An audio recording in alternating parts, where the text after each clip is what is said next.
Hello, good afternoon. Yan, nandito po tayo sa DVV Coolmaster. At pasama po natin ngayon si Sir Danny Velasco, ang ating car specialist. Yan po, may ginagawa po siya ngayon. Tanungin po natin.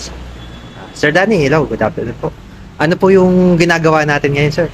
Ay, ito yung aircon. Aircon to. Aircon problem, Oo, alright. na-charge na siya ng Freon 2 times na.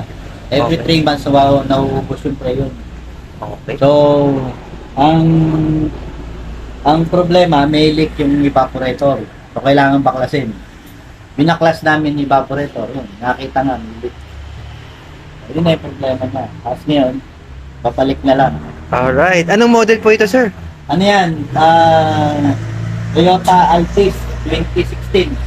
Okay. So ngayon po, okay na po ang evaporator natin. Pinalitan po. Tama po ba? Pinata ng bago. Okay. At ngayon, nasa stage na po tayo na binabalik na.